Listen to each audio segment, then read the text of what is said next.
Good stuff, thank you. And welcome everyone to the Combined Authority meeting. It's the first Combined Authority meeting of the second mayoral term, and it's great to see you all here. There's a mayor's update on the agenda, so I'm not going to say too much in this opening, but we do have some new members around the table. So can I welcome Councillor Habiban Zaman, Deputy Leader of Kirklees Council, who's subbing for Councillor Cathy Scott, and Carol Patterson, the leader of the Labour group in Kirklees.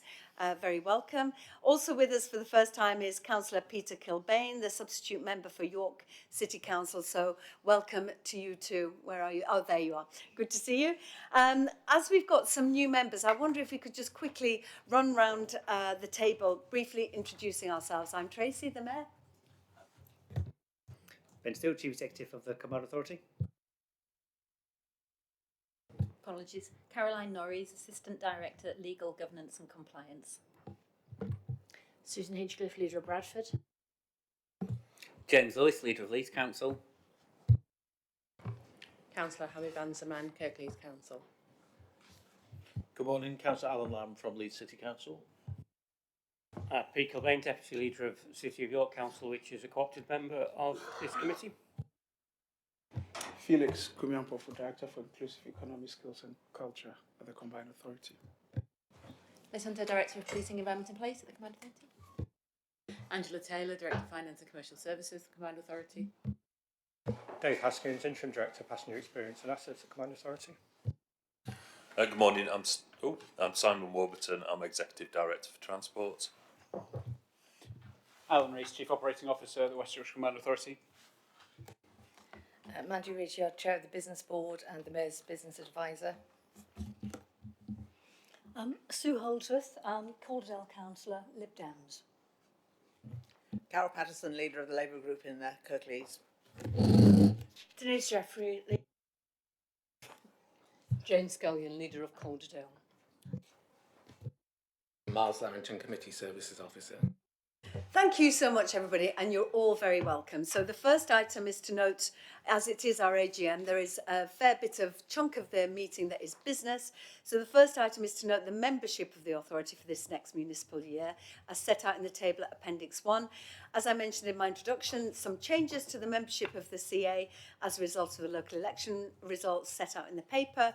And this report also seeks approval for the proposed voting rights for the City of York Council Combined Authority member and the West Yorkshire Business Board member, as set out in paragraphs 3.11 to 3.13. So could I ask Caroline Norris, the Assistant Legal Director of Legal Governance and Compliance, take us through the report? Thank you. Thank you, Mayor. Yes, as the report sets out at paragraph 3.3, the membership of the Combined Authority is prescribed in the order that established the Combined Authority back in 2014 and then amended in 2021 when we became a mayoral Combined Authority. Local authority membership of the authority has changed this municipal year, and for the purposes of transparency, it might be helpful if I briefly explain the statutory process behind this. So in respect of the 5 West Yorkshire councils, the order specifies that each council must appoint one member, known as the constituent council member, and by practice this has always been the leader of each council. In addition, the order specifies that a further 3 elected members from across the 5 councils should be appointed jointly by the councils, so that the elected members appointed by the 5 councils as a whole, i.e. those 8 members, reflect, as far as reasonably practicable, the balance of political parties for the time being prevailing across those councils. And these members are referred to in the order as the political balance members. Following the local elections in May, each council has appointed its leader as a member of the Combined Authority, and those details are set out in Appendix 1. And the political composition is 4 Labour members, Bradford, Calderdale, Leeds and Wakefield, and 1 member from an independent group, the Community Alliance from Kirklees. As a consequence, and in order to reflect the balance of political parties across West Yorkshire, in accordance with the order, the 3 political balance members appointed from across the 5 councils for this municipal year comprise one Labour, Councillor Pattison from Kirklees, 1 Conservative, Councillor Lamb from Leeds, and 1 Liberal Democrat, Councillor Holdsworth from Calderdale. And paragraph 3.7 of the report summarises the process that was undertaken in terms of achieving those nominations, those appointments. So, Chair, the membership is for noting by the Combined Authority as appointments have been made by the respective councils. And as you've said, the report also proposes providing voting rights to the chair of the West Yorkshire Business Board, subject to certain limitations as set out in para 312, and to the York member in respect of any decision which gives rise to a direct and significant financial liability for York Council. Thank you, Chair. Thank you. And can I say York's membership is really valuable as we look to the mayors across Yorkshire, with David Skaith in York and North Yorkshire and Oliver Coppard in South Yorkshire, that I really do believe that those borders are porous and we're going to be working more collaboratively across Yorkshire with a great Yorkshire brand, actually. So you're also incredibly welcome. Thank you very much. So can members raise their hand to confirm their agreement to the full set of recommendations set out in paragraph 2 of the report? Lovely. Thank you so much. Thank you very much, Caroline. So, Miles, any apologies, please? Apologies for absence, Mayor, have been received from Councillor Douglas and Councillor Scott. Thank you so much. And item 3, declarations of interest. Do any members have interest they wish to declare which refer to an item on the agenda? No, thank you. And item 4, there are no items on the agenda identified as containing exempt information. Item 5 are the minutes of the meeting of the Combined Authority on the 14th of March 2024. Any comments or any questions? No, thank you so much. Are we content to see these as an accurate record? Please raise your hand. Lovely, thank you so much. Moving on to item 7, committee arrangements. Just double checking. Oh, sorry, I have missed the Mayor's update and I'm sure you are waiting for it. So here is the Mayor's update. And it's the first, as I said, the first Combined Authority meeting of my second mayoral term. It's obviously odd circumstances with this being in the pre-election period of the general election. And then just to say, some of the exciting things I was hoping to bring to the CA today have had to be sadly deferred until our next meeting in July. So July is going to be a great meeting full of lots of choices and lots of decisions to make. Can I just say also, being the Mayor of West Yorkshire has been the greatest privilege of my life. And I really do think that I've been able, with the support of you and the staff here and our local authority partners, to achieve so much, delivering on every single one of my 10 manifesto pledges. When talking to the public about trust, I'm hoping that people are pleased to see that everything that we promised we have delivered. But also putting in place the foundations so we can motor on in the second term. And I really look forward to the next 4 years and extremely excited for our region. I know all of us around this table share the same goal of making lives better for the people of West Yorkshire, putting more money into people's pockets. And that remains regardless of political persuasion.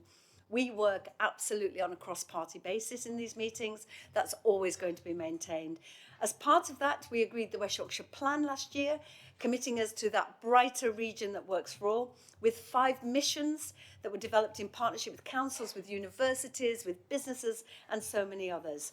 We remain laser focused on delivering those missions, and I've tasked Ben and the Combined Authority to have that focus to deliver for the public we serve. Last month, I had the opportunity to make new commitments to the people of West Yorkshire in my manifesto, and we're now looking at how we embed those commitments into the missions as we go forwards, developing that new strategy to tackle serious violence on our streets, build those 5,000 new affordable homes, deliver on our decision taken in the previous mayoralty to franchise the bus network, and getting those really essential spades in the ground on mass transit by 2028, driving forward our economy, making it easier to get around the region, unlocking growth, getting on with our plans for a better homes hub and driving forward the retrofitting of homes across the region, setting out how we're going to retrofit all the social homes, over 600,000 social homes in West Yorkshire by 2038, creating a region of learning and creativity, reforming our skills system to support people to get the knowledge they need to succeed, with a unique modular system of learning tailored to the needs of employers and learners, along with the creation of a West Yorkshire Promise, an employer-accredited badge to help learners demonstrate they've got the soft skills needed for the workplace. I was re-elected on a promise to focus on growing a more inclusive economy with more jobs and with more opportunities spread across the region. And that's why I've committed to delivering a new local growth plan on the agenda today. I'm going to really welcome your thoughts within the first 6 months of my term, setting out how we're going to deliver on the first mission of the West Yorkshire Plan to create a more prosperous region with an inclusive economy, more well-paid jobs, and as I say, the biggest priority, putting more money into people's pockets. My message to all of you and to the Combined Authority is that we need to deliver, deliver, deliver, and that's what I intend to do over the next 4 years. The mayoral elections saw a mayor elected in in York and North Yorkshire, as I said. I've also had really positive conversations with David Skaith and the re-elected South Yorkshire Mayor Oliver Coppard. And as I said, we're working on pan-Yorkshire issues. So thank you again for joining us from York City Council. I'll also continue to work collaboratively with mayors across the north and remain in my role as chair of the UK Mayors Group as we continue to shape and influence how England is governed. We've proved devolution is working, and whatever the election outcome on July the 4th, the future of devolution is bright. The future of West Yorkshire is bright, and you all have such a great part to play. So thank you, and I look forward to the next 4 years with excitement. So after that exciting bit of news, we're now going to committee appointments and arrangements. So maybe a more drier topic, if you may, but absolutely essential. So item 7, the purpose of this item is to establish the committee arrangements for the new municipal year and to seek approval. Can I ask Caroline to take us through the recommendations, please? Thank you, Mayor. Yes, this paper appoints the committees of the Combined Authority. It also appoints and co-opts members to those committees, including independent members, chairs and deputy chairs. And it makes recommendations in relation to voting rights on these committees. It also confirms the continuing appointment of independent persons, which is a requirement for us. So there's a lot of detail, as the Mayor said, in the report and in the 10 appendices. Just a few key points for me to draw out from that. The committees remain as current at this point, so we are seeking to take forward the same thematic committees and statutory committees we currently have.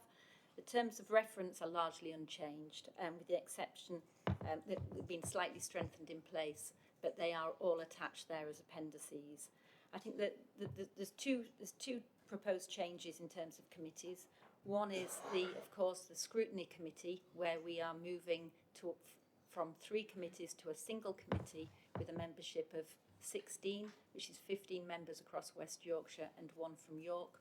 Each member to have a deputy, so that is a total of 32 for that. So that proposal was approved in principle in March, and the proposals here in this paper reflect that in terms of new terms of reference and membership. The other change which is here for approval in principle is a proposal in the paper to merge the Business Economy and Innovation Committee and Employment and Skills Committee. And the rationale and proposed timeline for that is set out between paras 3.6 and 3.8 of the paper. As I say, the paper is seeking approval in principle to those changes. There is a joint committee meeting, it's a joint meeting of those 2 committees scheduled for next month, which will have the opportunity to discuss this in more detail. And the aim is to bring back some proposals to the Combined Authority in September, suggesting those changes. So in terms of the authorities committees, that is the position.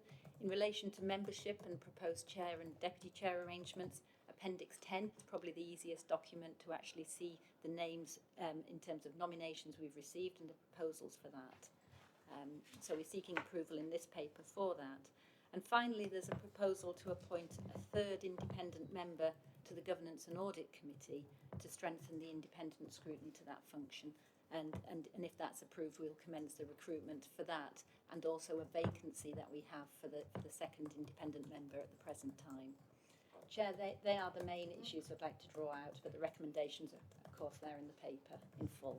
Thank you. And for new members, the scrutiny committee changes are particularly important because when we're asking government for a trailblazer deal, we also want to show that we are transparent and we are open to scrutiny. So I'd like to thank the members who've stepped up to the scrutiny committee, because it is a heavy workload, because you will have to have sight over many departments: housing, transport, skills, and so on. So we are also providing support from officers and training where necessary, because we want to be the most transparent combined authority in the country, the mayoral combined authority in the country, where scrutiny is good because it helps us with our thinking, it gets us away from groupthink, and it enables us to make innovative decisions. Does anybody have any comments on the changes to the committees? No? Thank you. Can we all agree the recommendations set out in the report at paragraph 2, including appendices? Thank you very much. Super. Moving on. Representation of outside bodies, item 8. This is to confirm which combined authority members are to represent the combined authority on external bodies. The proposed appointments are set out in the appendix. For those members that are new, obviously the external bodies include organisations like Transport for the North and so on. Caroline, can you take us through the recommendations, please? Yes, Chair, this is a very short report. Appendix 1 sets out the proposed appointments to outside bodies, the easiest way to see that, and the proposals do reflect a continuation of the current arrangements. So fairly straightforward recommendation here, Chair. Thanks. Thank you so much. Are we happy to agree the recommendations to approve? Lovely, thank you so much. Okie doke, moving on to officer arrangements. This next report seeks approval for the delegation scheme from the combined authority to officers. Caroline, could you take us through again, please? Yes, thank you, Mayor. We've tidied up the officer delegation scheme in this sense. I noted just before the meeting started, it references the appendix being in track changes in terms of those changes, and it's not. My apologies. We do have copies of that appendix here, and Amanda, if perhaps if you could just hand those out while I speak, so members do have sight of that. So my apology on that. The changes are minor changes in terms of the delegations to statutory officers and to the chief exec.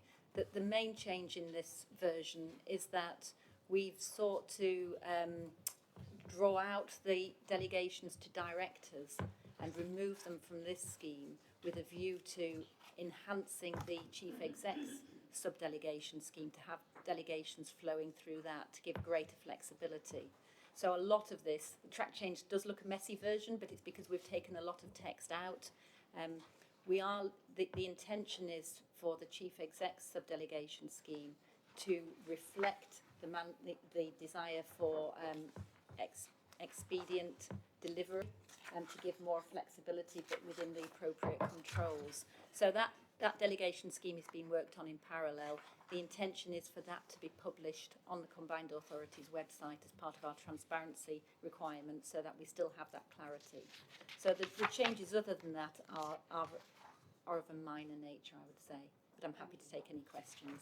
Thank you. Thank you. And part of this comes out of my desire to find opportunities to get rid of any obstacles through process that is stopping us making decisions about delivery.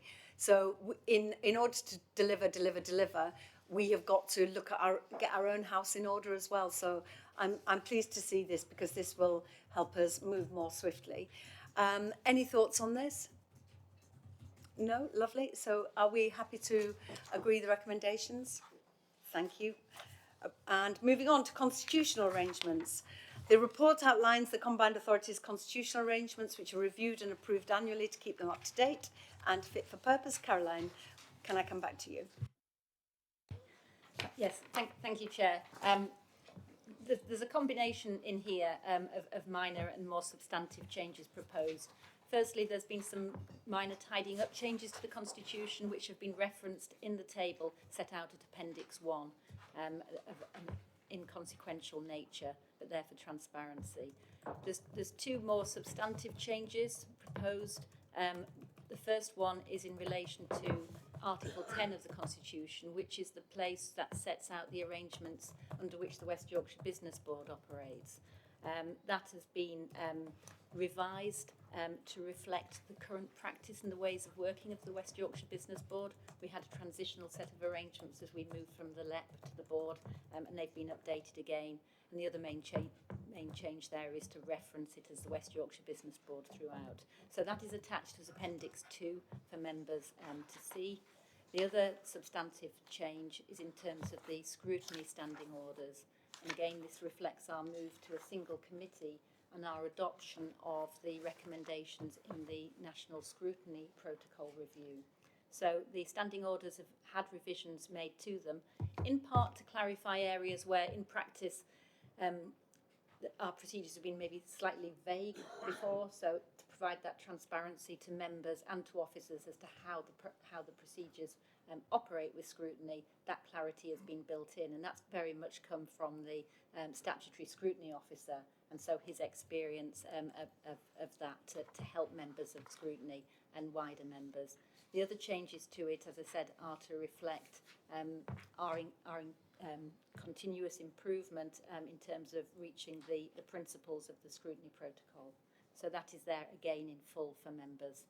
And then we're simply seeking confirmation that the rest of the Constitution is approved in its unamended form. Thank you. Thank you so much, Caroline. Any thoughts?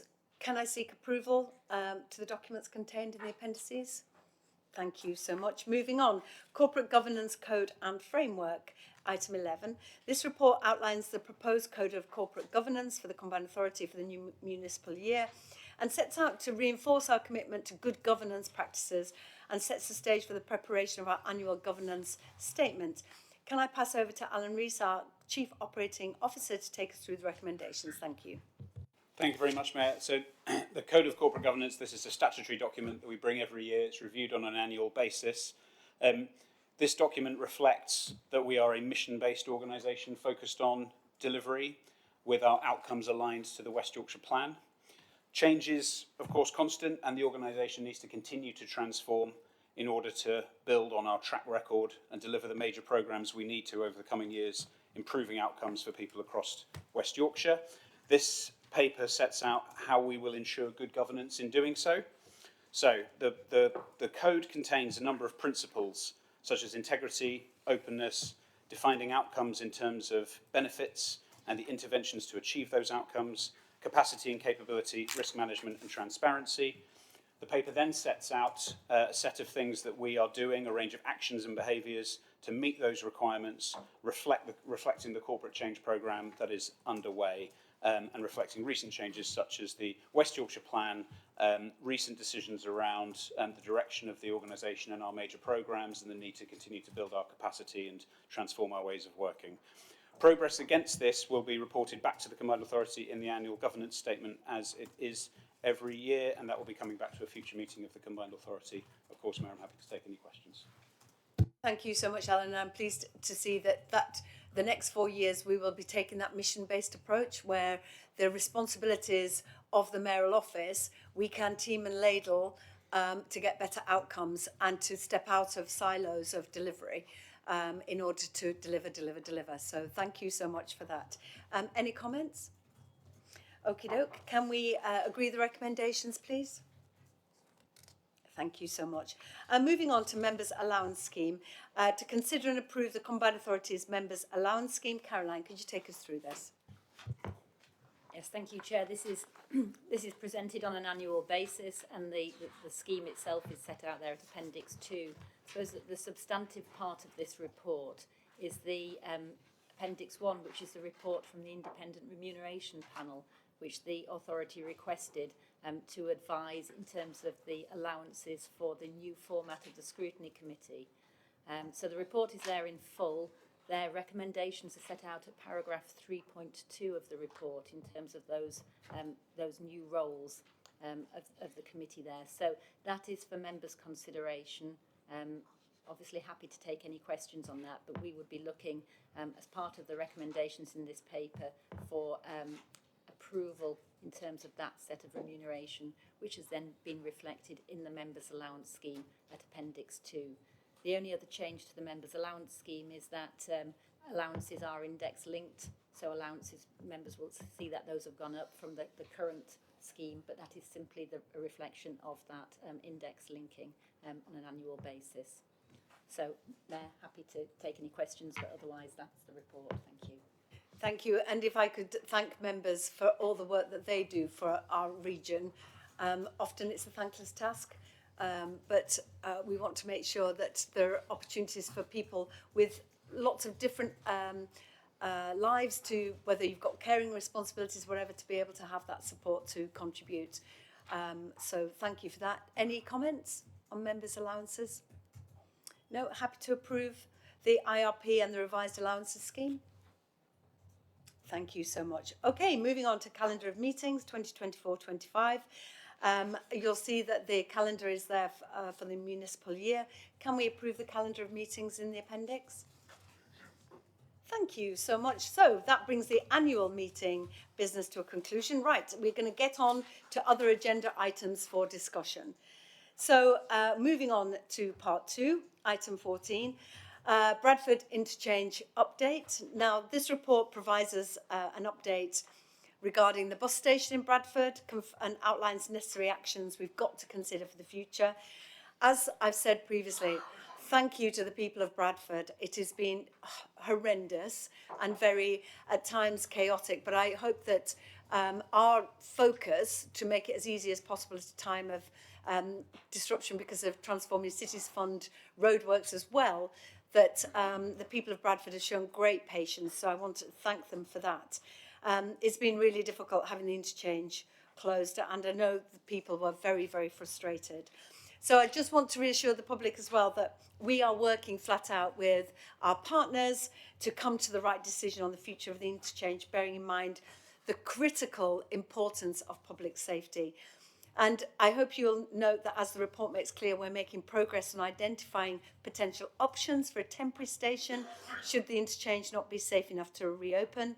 I'm going to ask officers to provide an update as they talk through the report. But I also want to reassure the public that we will continue to invest in Bradford to make a success of this great city. Transport is a vital part of growing the economy and connecting Bradford to the rest of the region. I know how important it is for the citizens of Bradford, and you have my word that this is a priority for us. So if I may just invite Councillor Susan Hinchcliffe as Chair of the Transport Committee to comment on the report before then handing over to Dave Haskins, our Interim Director of Passenger Experience and Assets, to take us through the recommendations. But I know, Susan, you share the same determination as me to get this resolved as soon as possible. Thank you, Mayor. And yes, you're right. Obviously, the travelling public in Bradford have been hugely frustrated about the closure of the interchange. And we all want to see a speedy resolution to this issue. And thank you for your energy behind this as well. I know we've sat in several meetings now to try and get this resolved as quickly as possible. We have, Mayor and myself have been quite clear that we want to see plans in place regardless of what the outcome is. We need to plan for all eventualities so that when the survey report is back and the direction is clear, we're able to immediately then jump to actually what the right resolution is for the current situation. And this report sort of pushes that on and also outlines, I think, what has happened so far. But obviously, this resolution can't happen soon enough for the travelling public in Bradford, so we're all keen to see the survey results and to get the next steps in place. I'll pass over to officers then, Mayor, thank you. Thank you. And just to say before I pass over to Dave that we're also committed to investing in the interchange and the exit from the rail station. So we are underway with that work, so we haven't taken our foot off the gas there. Dave. Okay, I'll just give a very brief overview just for members' awareness of what we've previously set out in terms of the report that's presented to you. As you may be aware, this report was published to press and public and press and members at the end of May, ahead of the pre-election period. And the report itself that was issued at that point in time is provided at page 209 to 217 of the pack. The report briefly sets out a history of issues of Bradford Interchange around maintenance and decision making over time, sets out demonstrated historic issues of water ingress at the bus station facility, and also around the investment that's gone in the facility over time to seek to rectify these issues, and as you said, Mayor, to ensure that health and safety is maintained at all times, which is critical. The circumstances relating to the decision to close the bus stations are provided in the report. And as you also say, the surveys are now underway, the more detailed and extensive surveys, to provide some firm and definitive answers around the future direction of the bus station.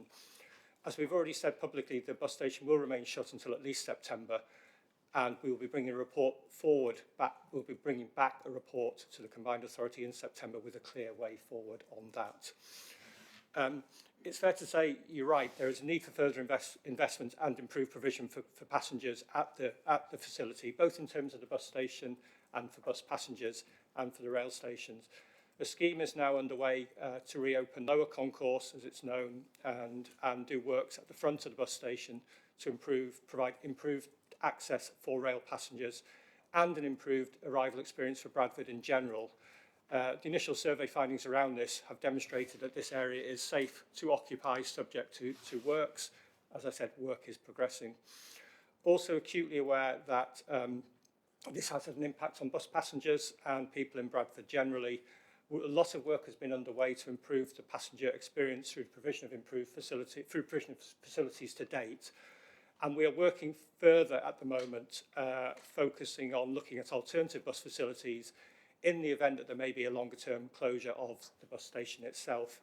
We're particularly focused on improved facilities for passengers, mindful of what can be implemented ahead of the 2025 Year of Culture. And the intention is to bring outline proposals forward to the July Combined Authority meeting, which will set out options and issues and funding as part of the capital programme review. We are currently looking at a small number of site options as an alternative facility and in discussion with landowners. And we need to consider what can be delivered quickly to meet passenger requirements, while also looking at medium and long-term options.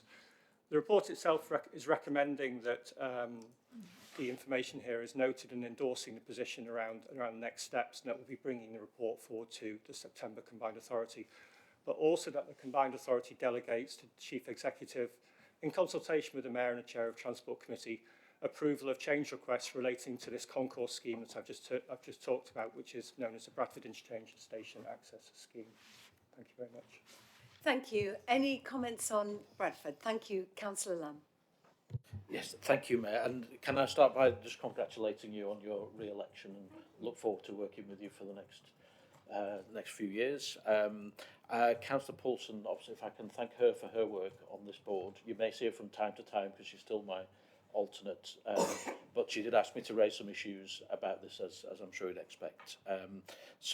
I think everybody appreciates this is a long-term issue and it needs a bit of time to work through and determine what's the best course of action. The issues are in the immediacy and the experience for passengers and customers, and what's been reported back to me is how difficult it is at the moment. I know you've acknowledged that, but I think there's potential to do more in the short term. So what's been shared with me is bus users in tears as they don't know where to catch the bus, and if they'll make appointments. The fact that the buses are parked in a long line makes it very difficult to see which bus to get, and there's nobody there to tell you which bus is going next, and particularly for people with accessibility issues and disabilities, visual impairments. I just wonder if there's a way we can get some more bodies on the ground to actually help and support people, and make them really visible, easy to access, so that those that are struggling have got someone to go to and help and support them. And I think that would make a huge difference in the short term and give the time and space to do the work that's needed, but make sure people can get where they need to go and that it is still a reasonably pleasant experience. And from what's reported to me, it doesn't sound like it at the moment. Thank you, Councillor Lamb. I think we have bodies there. We have allocated staff to help us wayfinders and so on. But your point about buses being parked in a line, that has been raised with me, and we are looking at that, about how we can solve that, because passengers have been left at a stop because the bus didn't know that they were waiting. So that is a potential issue. I wonder whether, if Simon, if I could ask if you would just prepare, you know, it doesn't have to be extensive, but just exactly what is on the ground, because I know that you and the teams have been doing walkarounds. You know, I've been down there to see what it looks like, and trying to identify where the challenges would be. But of course, for lots, you know, for lots of passengers, it is working. It's really important to say that the mitigations we've put in, you know, have been challenging. And I'm so grateful for patience, but we've got to make sure that everybody is supported. But Susan, you wanted to come in. Yeah, just to say that obviously we've all had the emails from residents and have been acting on those. And the Mayor and I have made sure that senior management are directly involved in this and actually do visit the stops. And whenever there's an issue, we've said senior management need to go down, speak to customers, see what's happening and make amendments. And I've just last week had a long email about changes that are going to be made now as a result of that latest senior management visit. So Dave, I mean, Michael Bunting's not here today, is it? But Dave might be able to sort of go through some of those if that's okay. Thank you. That was a very useful trip, actually, because it did identify a number of things that I'm now across. So it was a very helpful walk around. Thank you. I think quite a bit has been covered by what the Mayor and Councillor Hitchcock have said, but I think it's fair to say that those regular visits are absolutely invaluable. Things do change over time on the ground. Even with, as the weather changes, we get different situations that arise over time. We have looked at where we can deploy additional resource, and we have looked at how we can work with our teams more closely to make sure that the messaging that they're giving out to passengers is more consistent and more clear, and how it all comes across to the passengers as well is really, really important. I think the bits around accessibility are absolutely critical, and we've had our accessibility officers out there regularly reviewing situations, making small improvements where they're possible to make. But I think this is right. The report that we'll bring forward, we'll start setting out in more detail around how we are going to really bring this forward over the coming period. Thank you. And we all know the terrible weather we've had in the last few weeks. Can I thank our colleagues who are out there doing their shift outside all day in that terrible weather? So it's not been easy, that's for sure. Councillor Lamb. Yeah, thank you for those assurances. Just two other quick points, if I may. One, can we make sure any changes and adjustments are communicated clearly and quickly, not only to members of this board, but also to constituent council members, because it's relevant not just to Bradford councillors, but so from Leeds, a lot of our residents are regularly using the interchange, and it's very helpful for members of all parties to understand what's going on quickly and clearly, so that can be shared with residents. We'll take that away. And the final point was just around, I understand it's been explained to me why there's such heavy redactions in some of the reports. It would be useful, I think, for members to be able to see an unredacted version, so we fully got our heads round. Councillor Lamb, you can just, everybody who's part of the CA can see it. So, as I say, you know, transparency is really important, so of course you can see it. Please, Sam. So what we will do in addition is when Mick returns at the start of next week is put a short note round to members that just sets out very, very clearly the numbers of staff that we have around the city centre, the deployment plan that we've got at the moment. We'll set out the information scheme as it works at the moment, and where we're looking to go to next in terms of those iterative changes. It's incredibly helpful to have feedback from members on the detailed operations, so please do at any point feel free to contact myself, Dave or Mick to feed those observations in. It might also be helpful just to forward them to us, so we get a sense of what people are saying to you. So then we get a sort of temperature test of how people are feeling. Good stuff, thank you. So are we happy to note the report and endorse the proposed steps to support travellers, acknowledge future options for the interchange bus station? That's going to be discussed in September. And the Chief Executive, in consultation with myself and the Transport Committee Chair, is delegated approval of change requests for the Bradford Interchange Station Access Scheme. Happy to approve. Lovely, thank you so much. So moving on to item 15A, project approvals, investment priority 5, delivering sustainable, integrated, inclusive and affordable transport. This report provides details of 5 schemes that are recommended to the Combined Authority for progression through the assurance process. Can I invite Councillor Hinchcliffe to make some initial comments before handing on to Simon Warburton, our Chief Executive for Transport, to outline the schemes for consideration? These are CRSTS, Safe Roads, TCF, Horsefair Gateway, Local Electric Vehicle Infrastructure Phase 1, the Levi Capability Fund, Active Travel Capability Fund 2024. Thank you, Susan. Thank you, Mayor. I mean, just briefly to say that this is obviously the latest in, as you said earlier in the meeting, deliver. We're getting on with delivering, given the resources we've got, and it is great to see these new schemes coming forward. A lot of them, you know, making us resilient for the future with new technology, new modes of transport. And as you say, there's some more that would have been coming to this meeting, which will now come to the next meeting. So this is great positive progress, and I'll hand over to Simon Warburton, who you've just promoted, I think, actually. But. Simon, thank you. I'm taking the papers as read. So if you have particular comments on any one of these schemes, then please do raise your hand. But over to you, Simon. Yes, so very, very briefly, just to summarise the recommendations. So at 4.1, we have a recommendation for an allocation of the CRSTS Safe Roads third year funding arrangement, working against previous formula. At 4.6, we are recommending final approval for delivery of the Horsefair Gateway Scheme in Pontefract Town Centre, supported by £2.595 million of Transforming Cities Fund towards a full scheme cost of 3.979 million. At 4.16, we are recommending an allocation across the 5 authorities of central government local electric vehicle infrastructure funds. This is a fund which is pointed specifically at supporting neighbourhood charging schemes. At 4.26, there is a parallel allocation of Levi capability funding, in this occasion allocated across 4 authorities. That's an allocation which is predetermined through a central government process, so this is simply a recommendation on. And at 4.31, allocation of active travel capability funding across the 5 authorities.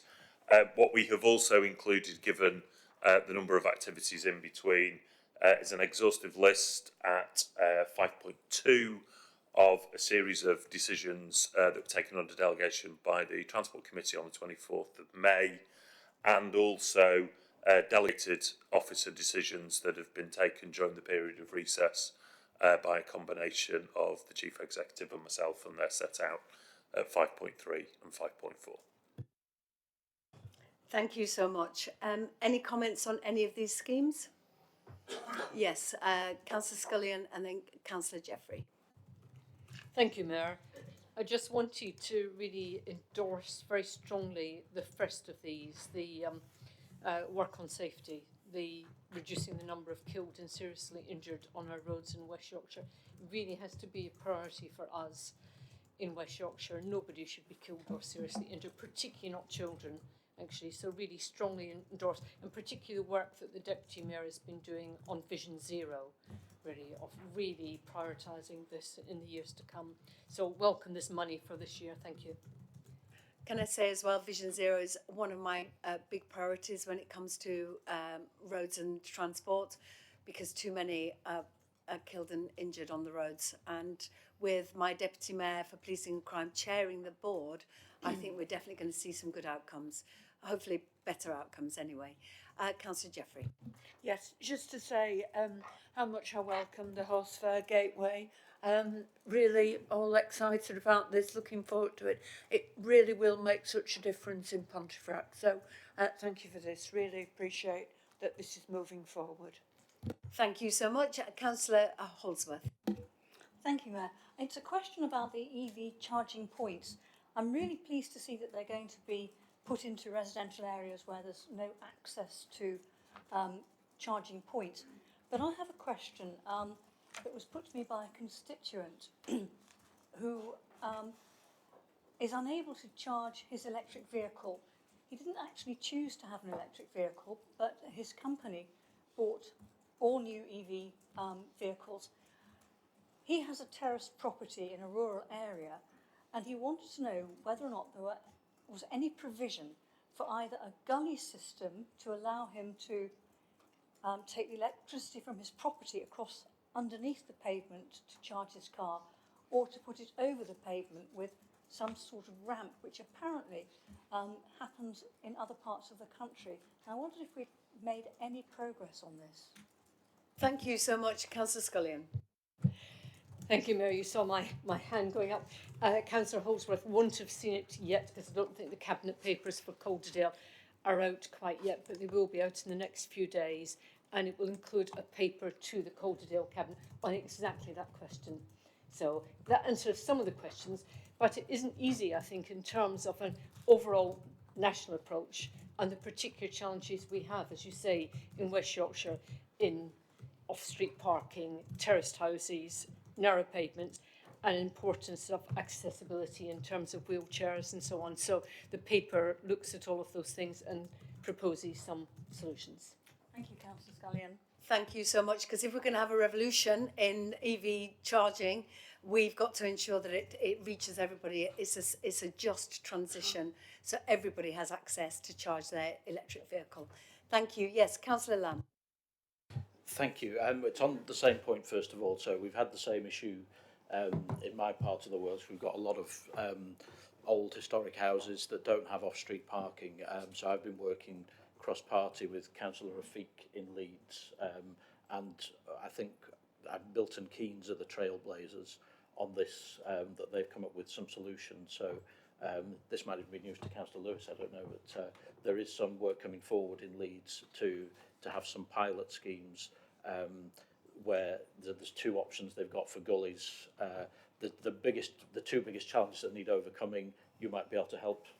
Obviously not predicting any outcomes of anything, but one of the big obstacles is the lack of government guidance around this area. They've issued funding, but not guidance to go with it, which makes it very difficult for authorities and highways authorities to say, yeah, we're comfortable where the liabilities are going to sit.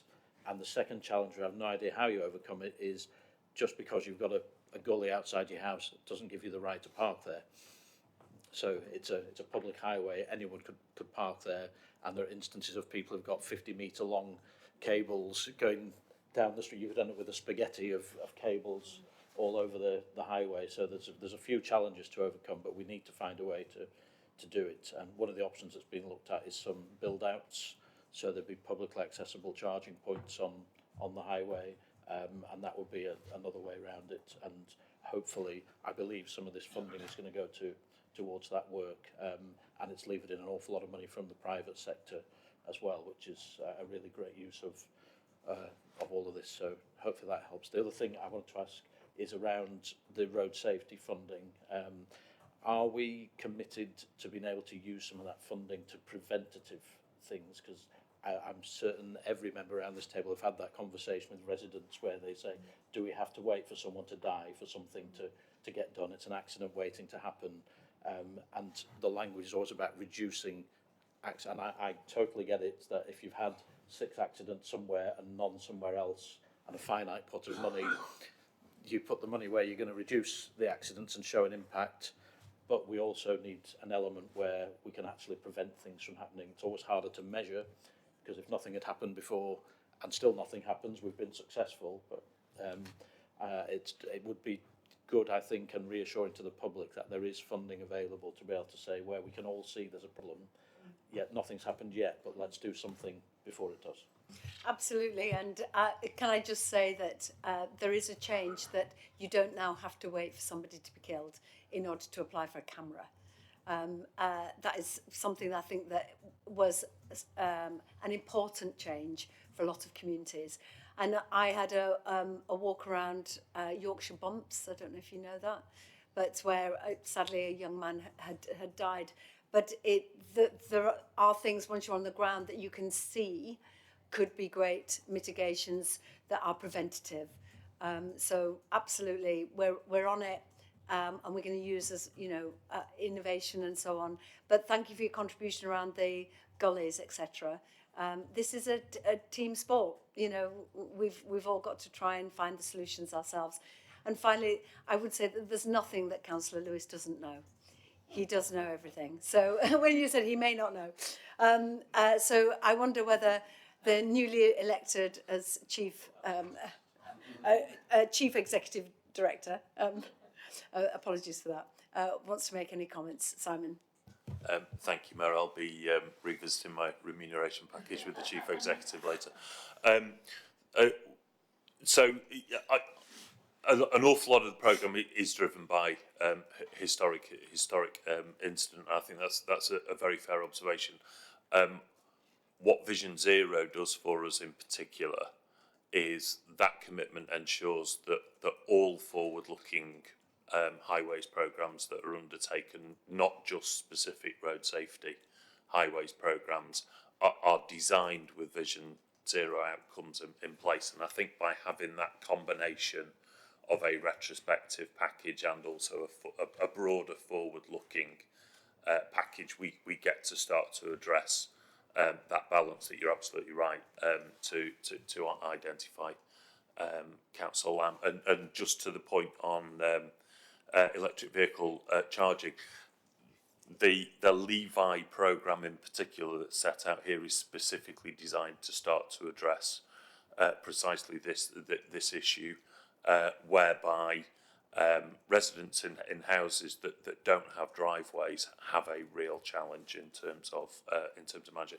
And as councillors have pointed out, the answer to this is actually locally designed solution. So in some cases, using infrastructure like gullies may be the best model. In other locations, there may be a shared space within a neighbourhood that's better located for a shared facility, and it's why it's so important that we deliver these activities directly through local authorities so that they can address the diversity of neighbourhoods that we have across West Yorkshire. Thank you so much, Simon, and thank you for that question. Ben, did you want to come in? Thank you, Chair. It's a process question. You will have probably noticed, I'm sure, that we've changed the format of these papers, and this is in an attempt to reduce the overall length of the packs while not reducing the decisions that need to be taken by the Combined Authority. So it's really just to say there is less detail in the published pack. However, the detail is produced in annexes that are available to everybody, and we're obviously just as happy to take questions or comments on those linked annexes that contain the detail of the projects and their approval pathways, etc. And we welcome any feedback as to whether you think that this new format is helpful in the way that we present the papers. So I just wanted that to be very clear, because there's quite a lot of detail about these projects that sits in those annexes that won't be in the first pack you get. Thank you for that, Ben. And I know that the reading time is really, it's sometimes quite a lot trying to get through particular papers, the CA papers, and if you're on committees as well. So I hope that you as members are happier with the fact that the papers are slightly condensed, and that if you are interested, there are links there that you could look further for more detail. You could always ask a question. Councillor Scullion. Thank you. Can I endorse the approach? Because those of us who did plough through 330 pages were glad that you actually took a more condensed approach to the papers. So carry on. And I didn't feel actually that some of the detail was lacking because, of course, much of what's in here has already been examined in some detail in the individual committees and boards, actually. So I would rather have those more condensed approaches. Thank you so much. Okie doke. So can we get approval for the schemes outlined as I talked through the assurance process with indicative approval of the Combined Authorities funding contribution, approval of the Combined Authorities funding contribution for scheme development, and also for alterations of scheme delivery and approval for future assurance pathways and approval routes, and the detailed recommendations set out in the report. If I could see a show of hands, thank you. Okie dokie, so moving on to item 15B, investment priority 3, creating great places and accelerated infrastructure. This is an update on the West Yorkshire Investment Zone programme, outlines initial proposals for the progression of individual projects through the CA's assurance process. Could I invite Councillor Denise Jeffrey as Chair of the Place Committee, and also Liz Hunter to take us through the recommendations. Thank you, Mayor. Members will recall that at the last CA meeting, we did agree the investment zone package. The investment zone aims to build on the existing strengths that West Yorkshire has. We are already a prominent centre for health tech and digital businesses, and the investment zone will accelerate growth in these sectors. The investment zone will be anchored by 3 core investment developments at priority sites: the Leeds Innovation Village, the Digital Health Enterprise Zone in Bradford, and the National Health Innovation Campus in Huddersfield. And the goal of the investment zone is to make the region a hub for health innovation by bringing together and enhancing the strength of public, private and third sector organisations. So we'll ask Liz to, thank you. Thank you, and there's a lot of excitement about this from our universities and the way that they can work with business and the potential to unlock over £200 million worth of investment, private sector investment. Amazing. So it's an exciting opportunity. So if I may pass over to Liz Hunter, who is our Director of Policing, Environment and Place. That changed only recently, so forgive me. Thank you, Mayor. As Councillor Jeffrey's already mentioned, you approved the investment programme at the last meeting, but we promised you that we'd come back with a few more updates on where we are with the projects. So this is what that paper does. It also is trying to do 2 other things. So firstly, to have hopefully if you're in agreement, to delegate the signing of the MOU with government. So just to mention that we'd hoped that the MOU would have been signed prior to the election being called. It wasn't, so we are now hopeful that any new government post the general election will look to sign this swiftly, but we will need to look at the timetable of the projects depending on quite when that is. But we'd still like your authority to be able to enter into that at an appropriate point. And also to recognise through this paper that the projects which we are developing, some of which are progressing really well, some are at a slightly earlier stage, and so we'd like the delegation to the Chief Exec in consultation with either the Chair of the Business Economy and Innovation Committee or the Chair of the Place and Regeneration and Housing Committee in order to give us the delegation to change some of the projects as they come through. The projects will all come through the assurance framework, so you'll still see them, but it just enables us to do some of that early work to test whether the project should be in the programme or not to start with. So, like I say, hopefully we'll see what any new government does on this, but we are hopeful that we'll be able to make the progress as set out in the paper. Thank you so much, Liz. And we're pressing whoever comes into government to, act swiftly on this MOU. Any comments about the investment zone? No, thank you. So can we have a show of hands to recommend to delegate authority to the Combined Authorities Section 73 officer to sign and accept the MOU, to delegate authority to the Chief Executive to manage the project pipeline and to approve future projects in accordance with the outlined assurance pathways and approval routes, subject to remaining within established tolerances. Thank you so much. Okay, moving on to item 16, local growth plan. I'm hoping we can have a good discussion on this because I'd love to hear your thoughts. This report focuses on the development of a local growth plan. It was previously referred to as the West Yorkshire Economic Strategy, and this paper outlines the proposed approach, fostering sustainable and inclusive growth across our region.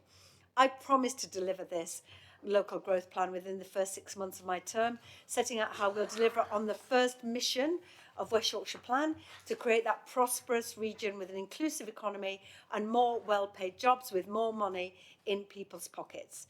So could I ask Councillor James Lewis, as Chair of the Business, Economy and Innovation Committee, before passing to Felix Kumi-Ampofo, our Director of Inclusive Economy, Skills and Culture, to take us through the recommendations. So, James.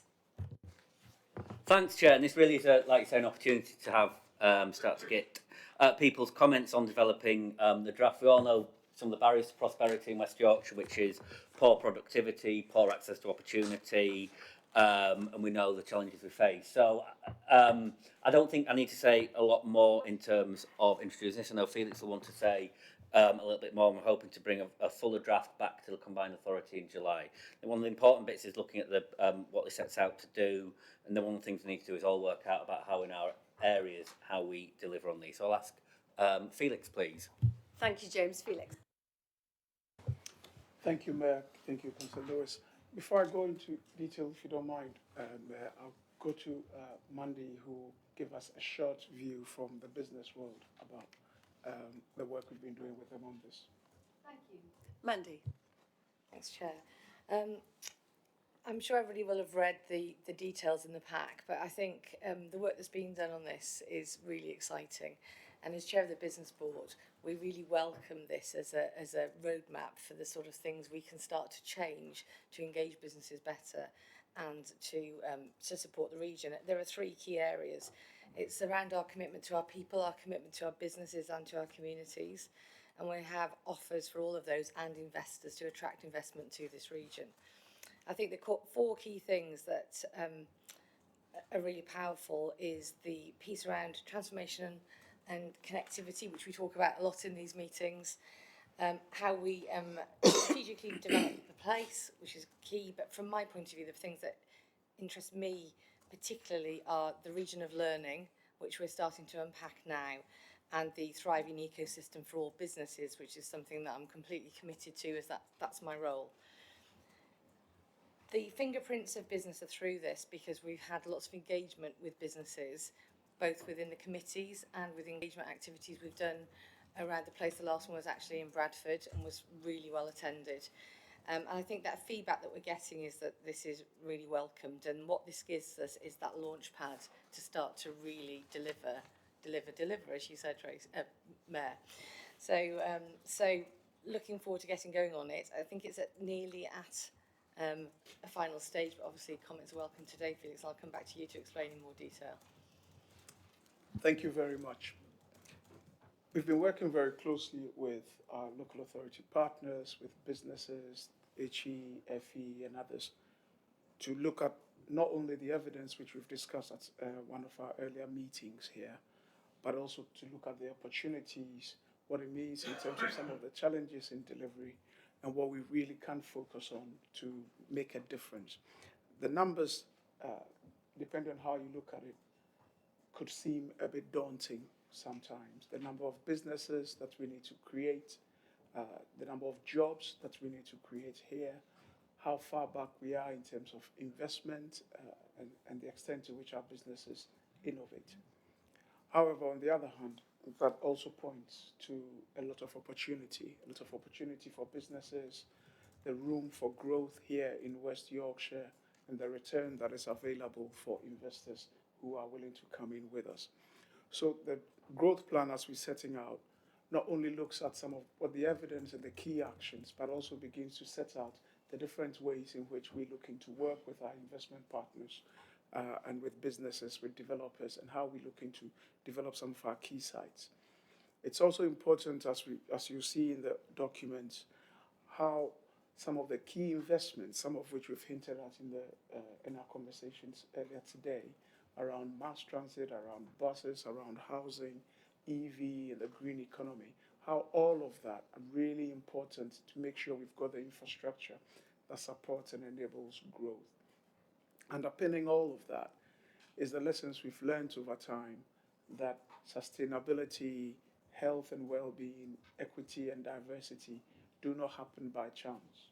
And we need to make sure these are hardwired into all our actions, all our interventions, all the policies that we develop and work with our partners on to ensure that the benefits that come out from the prosperity that we are able to generate actually flow to the widest spectrum of our population and not skewed to certain parts. You will have seen from the paper, we've attached a set of slides which summarize where we are in the work that we've done. There's a longhand version that is being written. At the next meeting that this board has, we'll come back to you with a more developed, a refined version of this set of slides. And we're hoping to be able to share, maybe in private circulation, we'll see where we are with the longhand version. In terms of our trajectory, the plan is then to launch a final version of this if the board approves when it gets a chance to at its next meeting, to launch this in September, October, depending on the right date that we can find. So I'll leave it there in terms of introduction. Happy to take any comments or questions that come through. Thank you. Thank you so much, Felix. And how we grow our economy and how we can turbocharge our economy to also help the rest of the country is quite a powerful offer to an incoming government, whoever that may be, because we are part of the solution for growth, because the gap has been too wide for too long. So if we are ambitious, innovative, we can actually really turn the tide on productivity, outcomes, also healthy life expectancy, those sorts of things as well. So it's really good work. I'm really pleased with it and looking forward to contributions from others. And I think socialising it really widely within the business community is also helpful, because this is, as I say, always a team effort. Any comments on the growth plan? Yes, Councillor Scullion. Thank you. I have to confess to a little bit of cynicism about this, because I've seen so many industrial strategy drafts or final documents over recent years which haven't really landed, I think, and it's really what we need in West Yorkshire in terms of improving productivity in its widest sense. I like this much better. I like this growth plan much better. It feels more real, really, and it feels more connected in terms of some of the references to transport, to sustainability, and so on. And I think this is of a piece with our previous paper that we looked at in terms of innovation with the universities, really. And I was reflecting, as we were dealing with that, we haven't got a university in Calderdale and not one as such in Wakefield, but actually these are our universities, all of our universities. And that innovation work, and recently visited the Huddersfield campus, is that kind of innovation that's really going to lend itself to that business growth, skills development, and making a pitch about West Yorkshire in terms of investment, you know, of what we're doing here. So this felt more real, really, and more grounded in some of the things we're actually doing. So thank you, good start.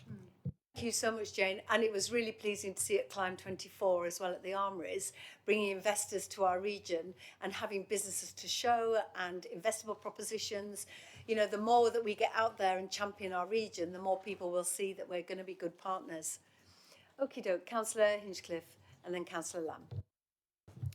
Thank you, Mayor. So obviously welcome this. I think it underlines to me, really, reading it through, that we just need more investment in skills. That is my big thing, really. Obviously, we got the devolution deal, didn't we, on the AEB, but that, just talking to Felix earlier, that is not index linked, so it doesn't go up every year.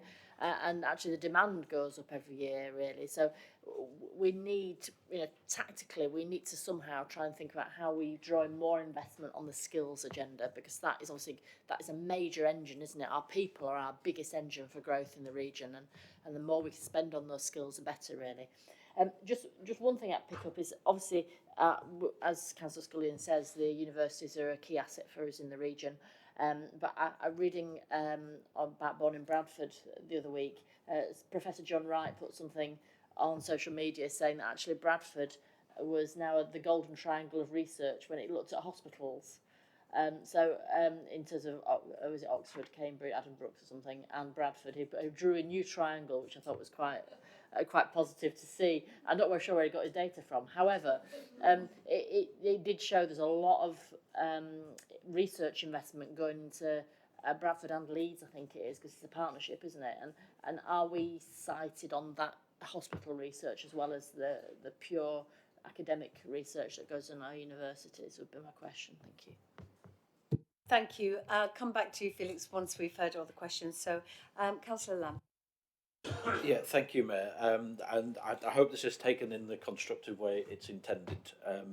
So I think this agenda for me is what devolution is all about. Actually, this is the nuts and bolts of the whole purpose of having devolution. This is levelling up in action, and so it's important that we get it right. I think a couple of points for me. One, it's really important that we make sure that everyone across the region feels this is for them, and that requires a bit of an explanation. In some cases, you look at the map, and there are large swathes that and I'm looking on page 24 where on the spatial priority area there's a lot of districts that will think actually there's nothing there for us, there's nothing that's looking at our business zone. And equally, in terms of a question, obviously we don't live in isolation. You referred earlier to the opportunity of working with the other combined authorities and the mayoral combined authorities. So as a question, what input have they had into this, and particularly around the borders, someone who represents an area on a boundary, you think, right, there's big opportunities there, and how have we linked in with those other authorities and residents that live just over the borders that would be looking to set up lots of opportunities for us there, benefits, and having that strong working relationship. So it's not just out West Yorkshire, because we don't live like that. York are going to be really important in this, benefiting, as will South Yorkshire and even across to the Manchester Authority. So it's all relevant to us. And the final question for me is about measuring impact, which is crucial. There's an awful lot in here, an awful lot of projects that will stem and flow from this work, and it's probably the hardest thing to measure is what if there's good growth. Do we have a target that we're trying to meet? How will we know it wouldn't have happened anyway without any of this? That's the most difficult thing to measure, I think, that because businesses are getting on, doing their things anyway, trying to grow and develop. They're not sitting waiting for the combined authority to do it for them. That's not how business works. This hopefully will help and enable new businesses to grow and develop. But we need, I've seen all the metrics that are in there, and there's some specific things we can measure, but overall, we hope growth will happen anyway. What are we expecting will happen over and above that, and how are we going to be able to measure and then say, right, well, that worked, let's do more of it. That didn't work so well, so we either need to refine it or not do it and do something else instead. Thank you, Councillor Lamb. Councillor Kilbane. Thanks, Chair. Just to give Councillor Lamb some reassurance, really. York and North Yorkshire is a relatively new combined authority, but very much in our thinking is trans-regional growth. So, I mean, there are lots of people that live in York and North Yorkshire who work in West Yorkshire and vice versa. I've always thought it's not just about York, North Yorkshire, West Yorkshire. It's about the whole of the north, really, for us. The opportunities that mayoral combined authorities are unlocking can be seen across the whole of the north. I often think about how our region is about the same sort of size and geography of northwest Netherlands, but with a GVA of about a tenth.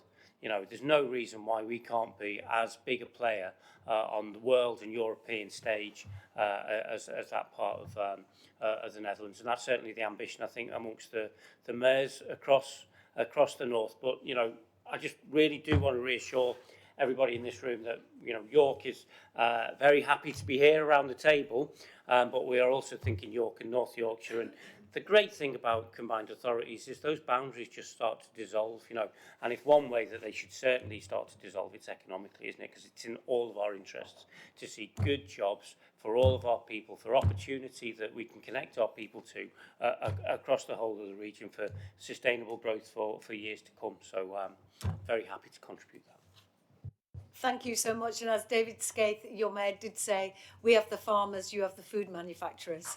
So together we can actually, you know, support each other. But absolutely right. Yes, Mandy. Some great comments so far, and I think when we look at the part around business and the cluster work that's going on in here, it's really exciting. If we look at those clusters, they're probably similar to lots of other regions in the country.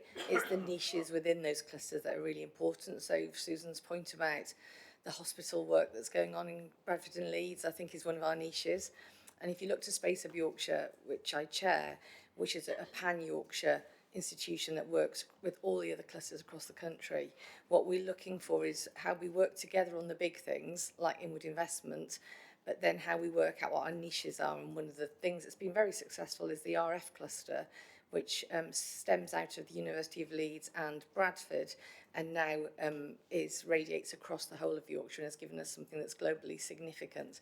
The more that we can start to concentrate on those niches within those clusters, I think the more opportunity we have to bring in that investment.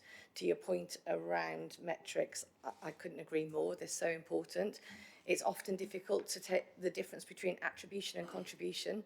So you can't always unpick that, but that doesn't mean we shouldn't try. But as long as it's hitting the right figures, then I think, you know, we've succeeded, regardless of whether it's contribution or attribution. And being in business myself, I can't always judge what I've done and what the economy or the exchange rate has helped me do. But at least if I'm winning, then you know, that's great for the company and all the people that work in it. And I think we have to look at it sometimes from that point of view.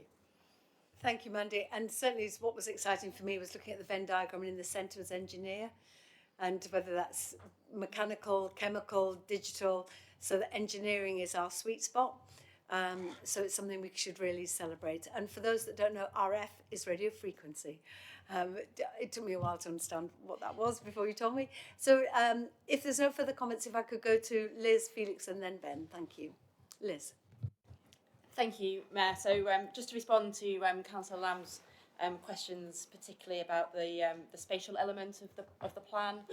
So as you can see, as you say, in terms of the map, Place Committee have done a lot of work looking at our kind of priority places, where, going back to what we were talking about, you've got to try and start somewhere and think about how we can make progress on some of those sites. But just to mention that, as always, we are very alive to the kind of changes and to the opportunities that might arise, particularly from investment in other things. So really thinking about the bus network, mass transit, and how that might open and unlock other sites as well. So there's a number of things that we're working on at the moment to try and bring forward some of those sites. But yes, it's always an iterative process and looking for the scale and opportunity of other sites that we can add into this. We're happy to do so.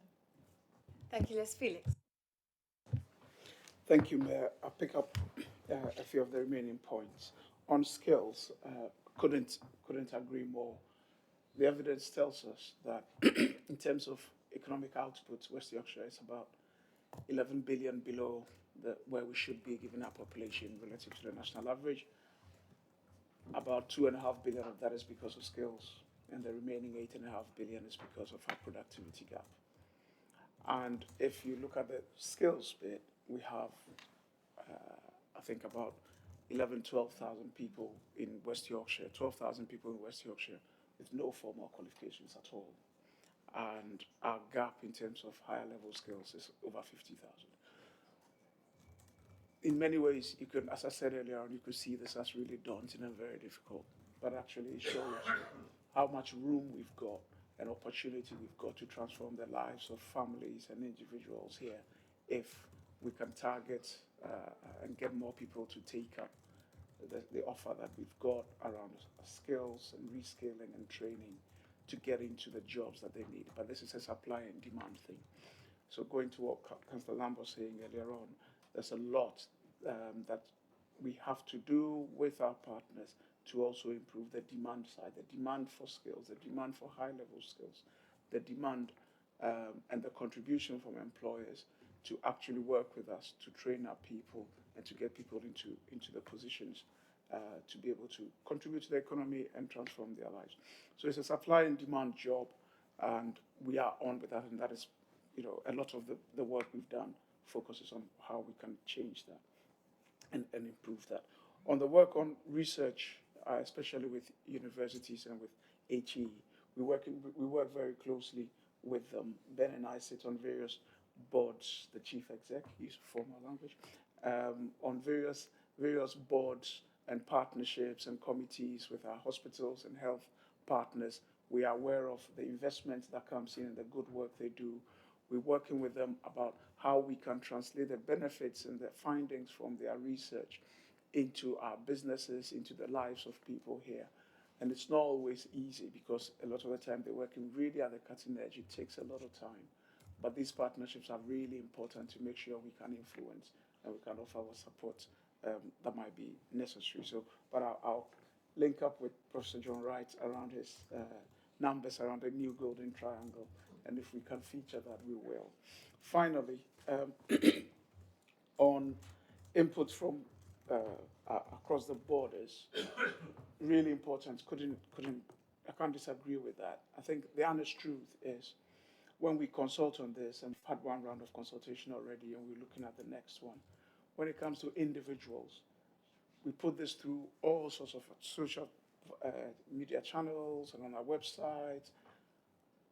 But 99% of people who respond are people who live in West Yorkshire. And if there's any learning from how others may have done this better, we're really keen to learn from them. However, if you dig beneath that, we work very closely with combined authority partners and businesses from across the various boundaries, because people do not move with respect to political boundaries. They move to go to school or to go to work wherever they need to. So we work very closely with education institutions, with public sector bodies, and with businesses across. And wherever any intervention that we are involved in, like Northern Gridstone and others, require that scale to be successful, we absolutely embrace that to make sure we are able to work. Thank you so much, Felix. Ben. Thank you, Chair. So I just wanted to make a couple of general comments, really. This local growth plan is very important to us as a mechanism for joining together lots of different pieces of work across the partnership in West Yorkshire, and kind of being the action-oriented plan that comes out of the West Yorkshire plan that you agreed last year. So it's really pleasing to hear Councillor Scullion's comments that it's striking the right balance in terms of achievability versus ambition. There's more work to do on that, but it's also really important for us as officers that we are joining up the different things that we're doing across the piece, and that I think will mean that integrating its role as an integrated plan is critical, which plays to the questions that Councillor Hinchcliffe was posing around how do we identify what are the priorities where you would choose to deploy more resources, which in turn feeds into future conversations with the forthcoming government around single pot and our ability to move money around the system, our own work in terms of how we can make the funding that we are allocated work harder, and that plays into the work that Felix is leading, looking at skills and business review in terms of how we go about looking to generate outputs and outcomes from the funding that we have. So this is from my perspective, this local growth plan is so important as kind of the thing that sits at the heart of that nexus.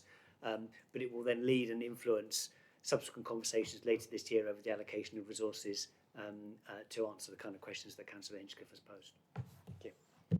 Exactly that, because it's not an academic paper, it's a doing paper. So we will take those recommendations and do it because we can't wait. Okie doke, thank you. So are we happy to acknowledge the proposed framework for the local growth plan, and additionally members are encouraged to endorse a comprehensive narrative based on the outline framework to be brought to the July meeting of the board. So please do have a little look at that because that's coming to the July meeting. Are we happy to endorse work so far. Thank you all so much. Okay, moving on, and I know that Councillor Lewis has to go in a moment, so I will rattle through this next item. Item 17, the adult education budget. Discussing the progress of the devolved adult education budget, it outlines the progress made in supporting resident skills development, the impact of our initiatives, recommendations for maintaining our current funding rules to better serve our community's educational employment needs. It also highlights the significant positive outcomes of the AEB in West Yorkshire for 22-23. It supported numerous programmes aimed at increasing employability, high-level skills, particularly in key sectors such as telecoms and construction. Our collaboration with providers have ensured the delivery remains effective and impactful.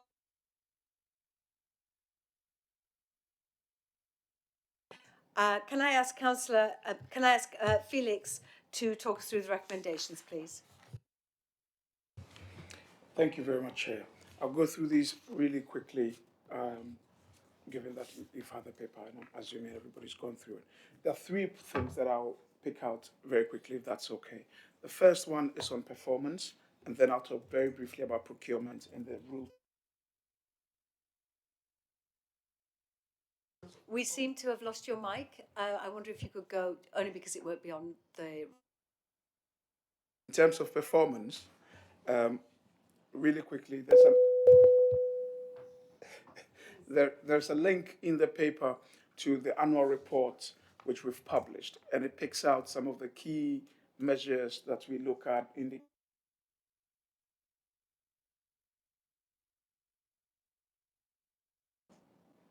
few things to pick out. First one is that 5,000 people have gone through in the last year and acquired their first level 2. Another just over 1,000 people have gone through and acquired their first level 3. And this is really important to the rule changes points that I'll make later on. We have a key ambition of making sure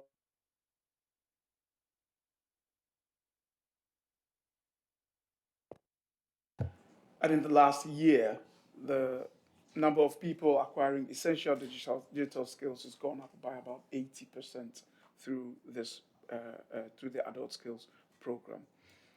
We're reaching about 41% of people coming through the program have an address in some of our most deprived areas, and this number is much higher in some of our other districts. So it's 54% in Bradford, 50% in Leeds. So we are reaching the demographic and the areas that we are really keen to reach. More than half of our learners come on already as unemployed and go on from this to then have the skills they need to be able to access employment. So that's what I'll say about performance. In terms of procurement, we are going through the process right now. We are in the middle of the procurement process. The adult education budget is just over £67 million, and we're in the middle of completing the procurement process for £7 million out of that sum, which will go to our independent training providers. Most of the rest of the funding goes to our FE colleges and goes to local authorities and other providers that we're able to provide grants to. And finally, in terms of rule changes, the ESFA, the Skills Funding Agency, the National English Skills Funding Agency, has brought in 2 rules. The current rules that we have right now is such that all young people going through the process to secure their first full level 2 are fully funded. The new rules being brought in seek that if you are between 19 and 23 but earning £25,000 or more, you will no longer be fully funded, but instead you will probably be eligible for half of your funding to be paid for. The second is that the current rules that we've got, learners aged 24 and above receive full funding for their first full level 3. Again, the change being brought in by the ESFA is that if you are 24 years and above, earning above the £25,000 threshold they've set, that you will no longer receive funding, but you may be eligible for a loan. We're proposing, and the paper sets out, that we do not take on these new changes, The first one will affect more than 400 people here. If you go by last year's numbers, the second one will affect just over 350 people here. We believe this goes against the objectives and the ambitions that we've set, going back to the numbers I shared earlier on about the number of people we've got here who have no formal qualifications and how important that is to the resilience of our labour market. So we're proposing that we do not, because this fund is devolved, we are able to disregard those rules. So we're proposing that we do not take that on, but instead we continue with the rules we currently have, and we review that through the year to see if there are any unintended consequences that we might be picking up. And we'll then come back to you next year to see whether there are any further proposals to put on the table. Thank you. Thank you so much, Felix. It might be worth noting that other MCAs are taking the same view as us, that this is an admin burden that potentially could, also be costly. So we're taking the view that we want people to be to get those skills. So it's small numbers, and I think, personally, I think it's the correct approach. But any thoughts on the AB? Lovely, thank you. So we're going to just take a view on the existing AB funding rules for prior attainment, which differ, as we've heard, from the new national rules. This aligns with the Combined Authority strategy to support those without qualifications and will be reviewed next year. All happy to approve? Thank you so much. So on to corporate delegations, item 18. The report outlines the necessity of extending a previous resolution of the CA. This extension will provide the Chief Executive with the necessary delegation to create, revise and appoint director-level roles in consultation with myself and the CA members. Can I ask you, Ben, to talk us through the recommendations? Thank you, Chair. So the first thing to say is that this paper is seeking a delegation to be deployed when our current appointment processes would lead to a delay in the appointment of some of the key posts in the organisation, and we are keen, in the context of deliver, to not hold up some of the key appointments that need to be made. Where there is a suitable Combined Authority meeting to make an appointment directly, we'll use that process. But if a Combined Authority meeting doesn't fall and would lead to a delay in making an appointment, we're seeking a process, or the extension of the process that we applied during pre-election periods, to allow us to follow a different process. That process is that we still have members of the Combined Authority on the selection panels. We would get to the point of having a preferred candidate. We would then write round to Combined Authority members to set out that view, give a time period for any comments to be made. Once we have those comments, we would then make the appointment and then report that back to the next Combined Authority meeting for ratification. So, like I said, it's a process that will allow us to make expedient and rapid appointments when the timing of the Combined Authority doesn't work to the advantage of that, but it attempts not to reduce member involvement in what are Combined Authority decisions. Thank you. Thank you. And as members will be aware, mass transit, bus franchising, we're going to have rounds of recruitment that will need speedy decisions. So are we happy to extend the delegation to the Chief Executive until the end of the current calendar year? Happy to do that. Thank you all so much. Okie doke. Well, that draws the meeting to an end. There's the minutes for information, details of the minutes of committees, notes of informal meetings of members that have been published on our website since the last meeting. Can I thank everyone for their attendance and contributions, and particularly the subs who often they're thrown in without much opportunity to read papers and so on. So thank you for your attendance as well. Thank you and have a great day. Just to remind you, the members of the date of the next meeting, 25th of July. This will be after the election. So we will have a new government.